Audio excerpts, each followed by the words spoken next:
প্রতিদিন গীতাপাঠ শুনলে মন শান্ত হয়, জীবনে সঠিক পথ দেখাতে সাহায্য করে। দুঃখ, ভয়, রাগ দূর হয়, আত্মবিশ্বাস বৃদ্ধি পায়। কর্ম ও ভক্তির মাধ্যমে হৃদয়ের শক্তি, ঘরে শান্তি ও জীবনে আলো নিয়ে আসে।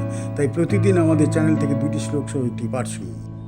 ঋষির্বহুধা গীতম ছন্দোভির্বিবিধৈ পৃথক ব্রহ্মসূত্রপদৈশ্চৈব হেতুমদ্বিনিশ্চিতৈ।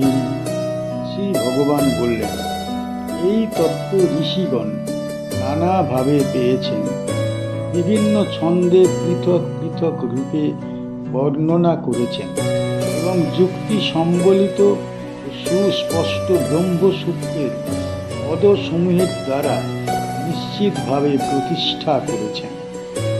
ঋষিভি মানে ঋষিগণ দ্বারা, বহুধা মানে বহু প্রকারে বা নানাভাবে, গীতম মানে গাওয়া হয়েছে বা বর্ণনা করা হয়েছে, ছন্দভি মানে বৈদিক ছন্দের দ্বারা, বিবিধই নানা রকম, পৃথক মানে নানান রকম পৃথকভাবে, ব্রহ্মসূত্র পদই মানে ব্রহ্মসূত্রের বাক্য ও সূত্রসমূহ দ্বারা, চ মানে এবং, এব মানে নিশ্চয়, হেতু মদ্ভি মানে যুক্তি সম্পন্ন, বিনিশ্চিতই সুস্পষ্টভাবে নির্দেশ। এই শ্লোকে ভগবান এক গুরুত্বপূর্ণ বিষয় স্পষ্ট করে দিচ্ছেন।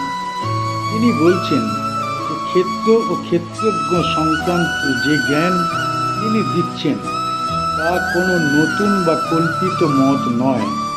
এই তত্ত্ব প্রাচীন কাল থেকেই ঋষিদের দ্বারা উপলব্ধ এবং প্রকাশিত। তাঁরা নিজেদের অন্তর্দৃষ্টির দ্বারা এই সত্য দর্শন করেছেন এবং সেই দর্শনকে নানা উপায়ে মানুষের কাছে পৌঁছে দিয়েছেন।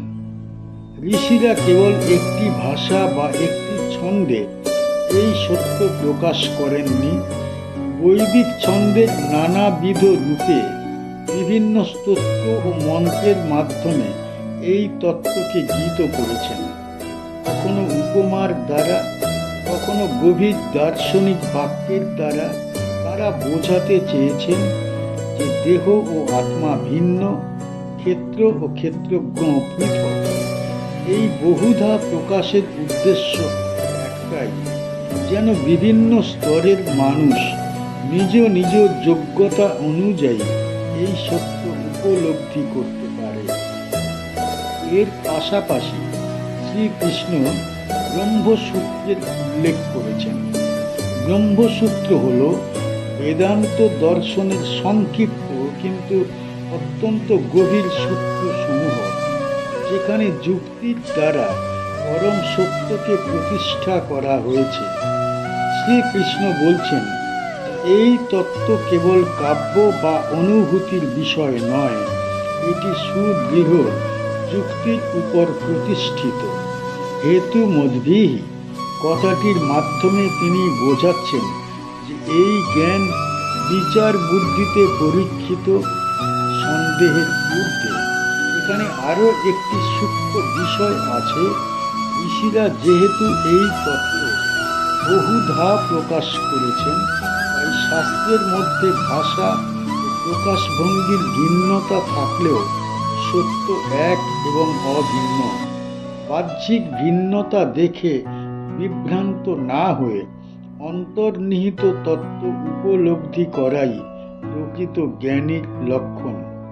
ক্ষেত্র ও ক্ষেত্রজ্ঞ সম্পর্কে নিজের মত প্রকাশ করবার পর শ্রীকৃষ্ণ জানিয়ে দিচ্ছেন যে এই মত কেবল তাঁর ব্যক্তিগত বক্তব্য নয়। অর্জুন যাতে মনে না করেন যে এটি যুদ্ধক্ষেত্রে হঠাৎ প্রদত্ত কোনো নতুন দর্শন, তাই তিনি ঋষি ও ব্রহ্মসূত্রের প্রসঙ্গ আনছেন।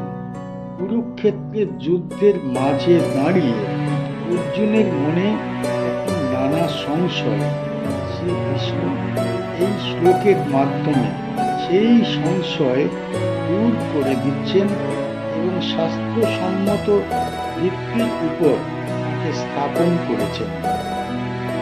কি শিখতে পারি এই শ্লোক থেকে? এই শ্লোক আমাদের শেখায় যে সত্য এক হলেও তার প্রকাশ বহু রূপে হতে পারে।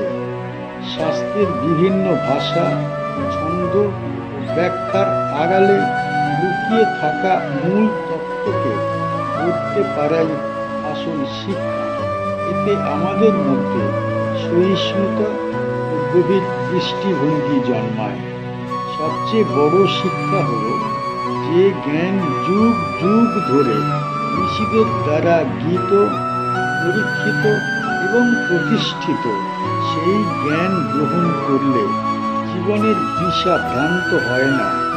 ক্ষেত্র ও ক্ষেত্রজ্ঞের এই তত্ত্ব আমাদের দেহবোধ ভাঙে, আত্মবোধ জাগায় এবং ধর্মপথে অবিচল থাকতে শক্তি দেয়। শ্রীকৃষ্ণের এই বাণী আমাদের শাস্ত্র নিষ্ঠা ও আত্মবিশ্বাসকে দৃঢ় করে। মহাভূতানি অহংকার বুদ্ধিরবিয়ক্তমেব চ ইন্দ্রিয়াণি দশৈকং চ পঞ্চচেন্দ্রিয় গোচরাঃ। শ্রী ভগবান বললেন, পঞ্চমহাভূত অহংকার, বুদ্ধি এবং অব্যক্ত প্রকৃতি, 10টি ইন্দ্রিয় এবং মন এবং 5 প্রকার ইন্দ্রিয়ের বিষয়, সবই ক্ষেত্রের অন্তর্ভুক্ত। মহাভূতানি অর্থাৎ পঞ্চমহাভূত অর্থাৎ পৃথিবী, জল, অগ্নি, বায়ু ও আকাশ। অহংকার অহংকার বা আমি ভাব। বুদ্ধি বুদ্ধি বা বিচার শক্তি। অব্যক্তম মানে অব্যক্ত প্রকৃতি অর্থাৎ সূক্ষ্ম মূল কারণ। এব মানে নিশ্চয়ই। চ মানে এবং। ইন্দ্রিয়াণি মানে ইন্দ্রিয় সমূহ। দশ মানে 10টি, 5 জ্ঞানেন্দ্রিয় ও 5 কর্মেন্দ্রিয়। একং মানে একটি। চ মানে এবং। পঞ্চ মানে 5টি। চ মানে এবং। ইন্দ্রিয় গোচরাঃ মানে ইন্দ্রিয়ের বিষয় সমূহ। শব্দ, স্পর্শ, রূপ, রস, গন্ধ। এই শ্লোকে শ্রীকৃষ্ণ ক্ষেত্রের বিস্তৃত বিশ্লেষণ শুরু করছেন। পূর্ববর্তী শ্লোকে তিনি প্রতিশ্রুতি দিয়েছিলেন যে ক্ষেত্র কি এবং তার উপাদান সমূহ কিভাবে গঠিত তা সংক্ষেপে ব্যাখ্যা করবেন।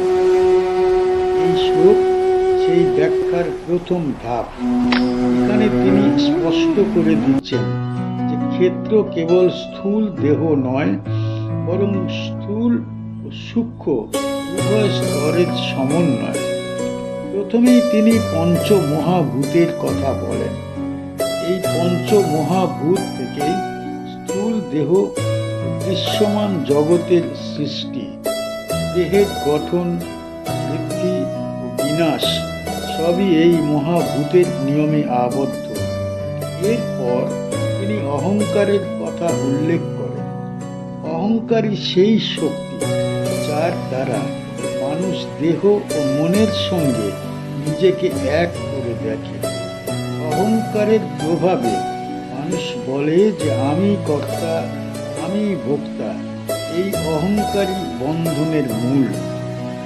শ্রীকৃষ্ণ এরপর 10টি ইন্দ্রিয়ের কথা বলেন। 5 জ্ঞানেন্দ্রিয় যথা শ্রবণ, স্পর্শ, দর্শন, রসগ্রহণ, ঘ্রাণ এবং 5 কর্মেন্দ্রিয় যথা বাক, হস্ত, হাত, উপস্থ, বায়ু। এদের সঙ্গে তিনি মনকে একক ইন্দ্রিয় হিসাবে গণ্য করেন। মন ইন্দ্রিয়গুলির অধিপতি, যে ইন্দ্রিয় বিষয় গ্রহণ করে ও চিন্তার রূপ দেয়। তাই একে একাদশ ইন্দ্রিয় বলা হয়। সব শেষে তিনি 5 ইন্দ্রিয় গোচরের কথা বলেন। শব্দ, স্পর্শ, রূপ, রস, গন্ধ। এই বিষয়গুলির মাধ্যমে ইন্দ্রিয় ও মন জগতের সঙ্গে যুক্ত হয়। এই সংযোগ থেকেই ভোগের অভিজ্ঞতা জন্মায় এবং সেই অভিজ্ঞতার মধ্যেই জীবাত্মা বন্ধনে আবদ্ধ হয়। এর আগে শ্রীকৃষ্ণ ক্ষেত্র ও ক্ষেত্রজ্ঞের সংজ্ঞা দিয়েছেন এবং পরমাত্মার সর্বব্যাপী উপস্থিতির কথা বলেছেন। এখন ধাপে ধাপে ক্ষেত্রের উপাদান সমূহ তিনি বিশ্লেষণ করছেন। কুরুক্ষেত্রের যুদ্ধক্ষেত্রে অর্জুনের আসল সমস্যা ছিল আত্মপরিচয়ের বিভ্রান্তি। তিনি দেহ ও সম্পর্ককে সর্বস্ব মনে করে শোকে ডুবে গিয়েছিলেন। এই প্রসঙ্গে ভগবান শ্রীকৃষ্ণ দেহ ও মনের গঠন বিশ্লেষণ করে দেখাচ্ছেন যে এগুলি সবই ক্ষেত্র, আত্মা নয়। এই ব্যাখ্যা অর্জুনকে দেহবোধ থেকে মুক্ত করবার পথে এগিয়ে নিয়ে যাচ্ছে। কি শিখতে পারি এই শ্লোক থেকে? এই শ্লোক আমাদের শেখায় যে আমরা যা কিছু নিজের বলে ভাবি তার অধিকাংশই প্রকৃতির অধীন ক্ষেত্র। দেহ, ইন্দ্রিয়, মন, বুদ্ধি, এমনকি অহংকারও স্থায়ী নয়। এই উপলব্ধি জীবনে গভীর সংযম আনে। ইন্দ্রিয়ের বিষয় ভোগ ক্ষণস্থায়ী, এই সত্য বুঝলে আসক্তি কমে। এই শ্লোক আরও শেখায় আত্মজ্ঞান মানে জগৎ ত্যাগ নয়, জগতের স্বরূপ বোঝা। ইন্দ্রিয় ও মনকে ভাবার দরকার নেই, কিন্তু তাদের অধীন হয়ে পড়াও উচিত নয়। বুদ্ধিকে শুদ্ধ করে, অহংকারকে ক্ষীণ করে আত্মাকে সাক্ষী রূপে উপলব্ধি করাই গীতার পথ। আমাদের চ্যানেলের গীতা পাঠ কেমন হয়েছে, ব্যাখ্যা কেমন হয়েছে, আপনার কেমন লেগেছে কমেন্ট বক্সে অবশ্যই জানাবেন এবং প্রতিনিয়ত গীতা পাঠ শোনার জন্য চ্যানেলটি অবশ্যই সাবস্ক্রাইব করে রাখুন। দেখা হচ্ছে পরের ভিডিও।